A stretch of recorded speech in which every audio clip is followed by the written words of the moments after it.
Hello everyone, magandang araw sa inyo. So my name is Ms. Gabriel Joy M. Sumagan and I am your instructor in GNED 2 or Ethics. The last time we've talked about what is ethics and what is morality and what is the difference between the two. We've also discussed the importance of rules and why does it exist in a society and what is the biggest impact of rules in a society. For this day, we're going to talk about moral versus non-moral standards. So, ano nga ba yung moral versus non-moral standards? So with that, before we proceed in discussing what moral versus non-moral standards is, let us proceed first in discussing what morals is. So, morals is what our people believe to be right and wrong. Yeah. And always remember this that in different culture, we have different beliefs, we have different traditions.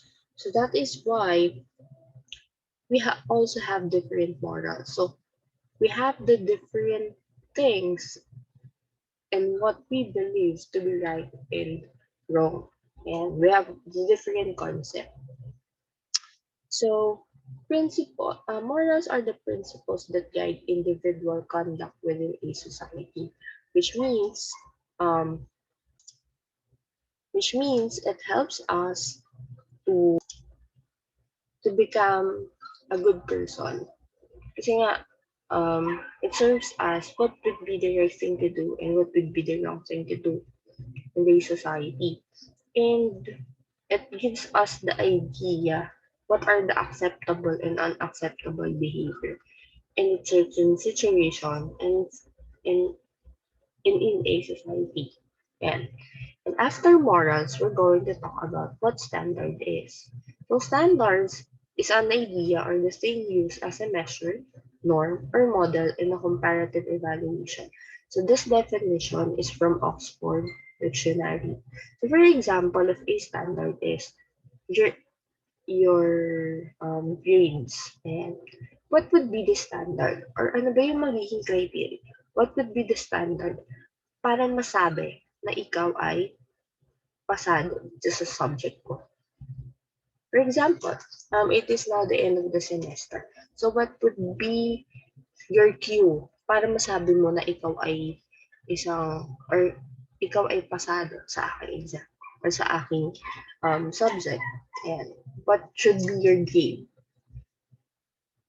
Okay, very good. It should be 3.0 or equivalent to 70. So, enable for you to pass ethics too. Ethics is you have to get a raw score of 70 or an equivalent of 3. So, yeah, that would be the standard grade if you want to pass my subject. Right? Another example, um, ano pa ba? Ayun. In choosing dress or choosing your clothes, what would be your standard? Okay? First, syempre, you have to take note of the size. Kasya ba to sa akin? If ito bang susuotin ko is bagay ba sa akin? So that is an example of standards. No? Another one, ano pa ba? Yeah, so pagpili ng shoes. So, ito ba mukha ba itong matibay? Or matibay ba to? It would last long ba if I buy this? That's an example of standards. Yun. So, with that, we've already discussed what morals is and what standard is. So now we're going to talk about moral standards versus non-moral standards. First, we're going to talk about what moral standards is. So moral standards refer to the norms which we have about the types of action which we believe to be morally acceptable and morally unacceptable. So for the moral standards, in a different cultures, we have different beliefs, right? We have different traditions. So some values or some norms does have moral implication to others, and some values and norms do not have. So when it comes to moral standards, it gives us the idea, or it gives us the principles and norms and models of our morals. Yeah. And these are the types of action na sa tingin natin acceptable siya in a society. And let us dig in deeper what moral standard is. So moral standards has a formula. Norms versus values is equals to moral standards. Yan. So norms are the general rules. Yan. General rules about the actions and behaviors. Yan. Ito yung unwritten na rule. Unwritten rule ang norm. So, it is innate in a society. Hindi siya ginawa ng mga lawmakers. Hindi siya ginawa ng family natin. So, innate siya sa isang society. So, next, we have values. So, values are, I'm sorry, nagkabaliktad sila. No? Values, they are the enduring rules or enduring beliefs about what is good and what is desirable. So, for example, of norms, like I forgot to give you. Yeah, norms is an example of norm is you have to be responsible for your own actions, no, or don't do to others what you don't want to do unto you. Yeah, so that's an example of norm because they are the guiding actions. That, syempre, what would be the um, product if hindi mo inayos or hindi ka naging responsable on your actions? Diba? There would be a negative consequence or there would be a positive consequence of your actions. So when it comes to values, yeah, the simple po and opo would always be a part of our values. Why? Because, syempre, for us, we believe na when you say po and opo, when talking to the elderly, it gives us a good impression and gives us a desirable action. No? Na, okay, magalang ka. Magalang kang bata. Magalang kang tao. So that would be an example. And next thing, next example of values is being fair is good. Yes.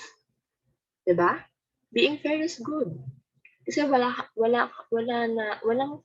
part on your own na magigilty ka na mas, ay, wait ka, mas marami yung nakuha ko sa kanya na score.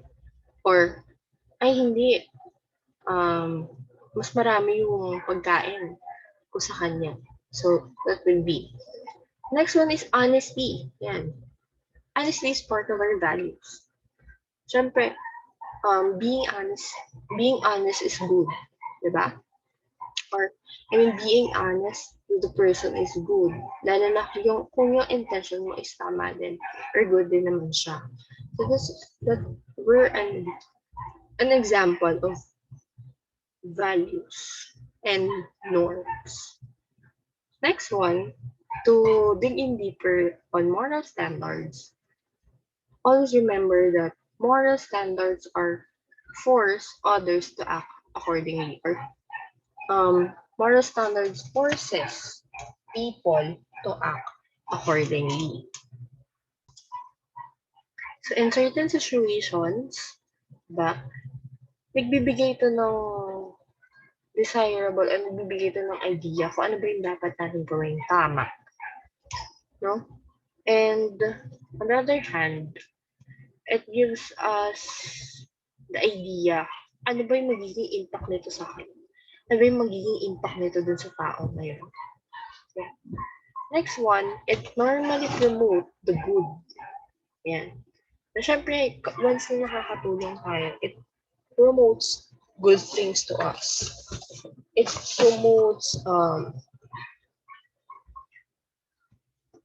promotes self-satisfaction, self-fulfillment. Ayan, di ba? Hindi lang sa sarili pala natin, but for other people. Sa mga tao matutulungan natin, it gives them the hope and the opportunity to become happy. Ayan.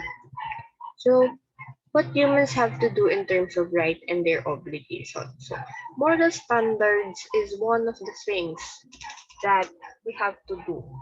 Or what are the things that we're going to do in terms of our right as a person and our um obligation as a part of society. Ayan. And next one, to dig in more deeper with the moral standards. So, moral standards characterizes or involves significant wrongs or significant benefit. So, for example, it has a benefit or it benefits other people. It deals with the matter that once na tumulong tayo, it can benefit us or it can benefit other people. For example, um, violating a basketball rule. And it may matter for the player, but it would not matter on us. Or it would not affect or really affect the life of well-being. Another one, moral standards are not established by the authority figures. Hindi po nakalagay sa batas natin kung ano ba yung moral standards at ano yung hindi. But moral standards serves as a guiding principles to our law and to our ordinances or the rules na umiikot sa ating paligid. And with that, moral standards is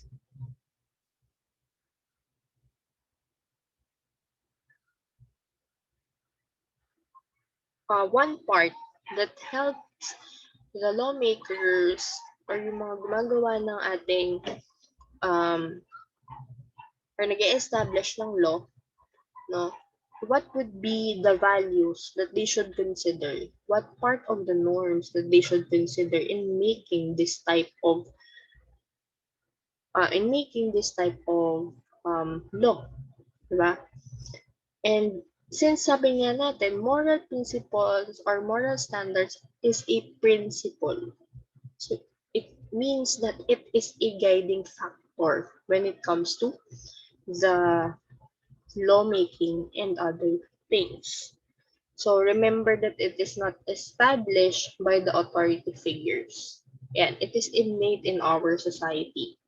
I don't know why that's and next one, moral standards are based on impartial consideration. So when we say impartial consideration, it does not evaluate no or hindi niya binibigyan pansin kung ano ba yung personal na interest ng isang grupo. Okay?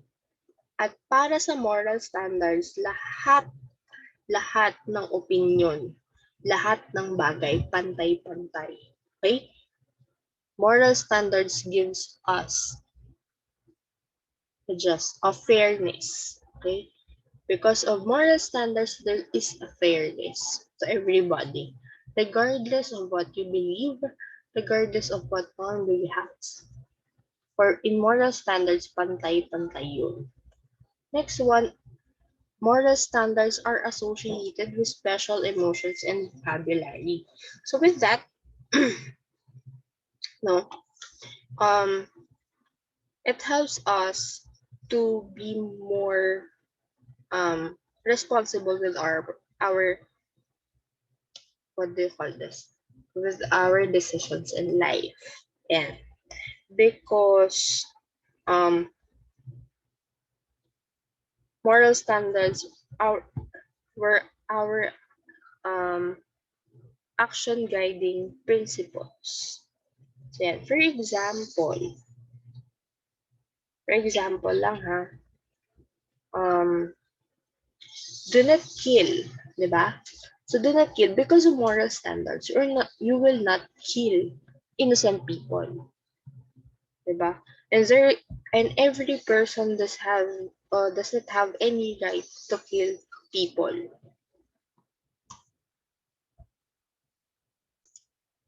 And on this part, no, moral standards as associated with special emotions and vocabulary, it helps us to evaluate our behavior.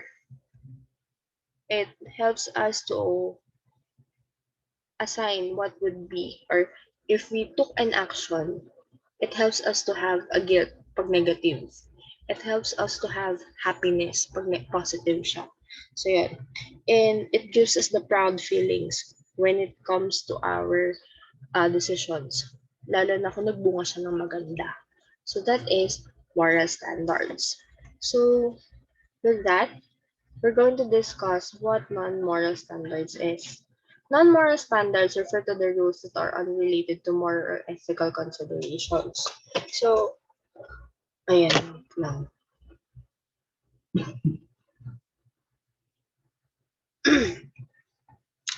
And non-moral standards refers to the matters of taste or preferences. So, for example, or the example of non-moral standards are manners, and etiquette, technical standards like yung mga yung mga rules when it comes to adjusting or yung pagkukumpuni ng mga devices. Yan. Yung rules ng parents natin, that is a non-moral standards. For non-moral standards, hindi porket hindi mo nasunod yung rules that they have is immoral ka ng tao. Diba? So, that it is. And non-moral standards help us to judge what is good or bad in a non-moral way naman. So, for example, may activity. So, for example, no, hindi mo nasunod yung utos ng mga magulang mo. Example, inutusan kang bumili ng sopa sa tindahan. So, nakalimutan mo siya because of so many schoolworks. Yan. But, it does not mean na nakalimutan mong bumili ng suka sa tindahan. It does not mean na immoral ka na, or you're not a moral type of child. Diba? Immoral ka ng tao. It does not give you the means. Another one, fashion standards. That is one of my example. Hindi porket hindi ka sumunod sa uso ng mga damit or ano pa man, is it gives you the right thing, or it gives you the thing na immoral ka na. Diba? Another one, etiquette. Ayan, nag-iiba-iba yung mga etiquettes natin in a different societies. Diba? But it does not mean kung hindi mo masunod yung type of etiquette na yun.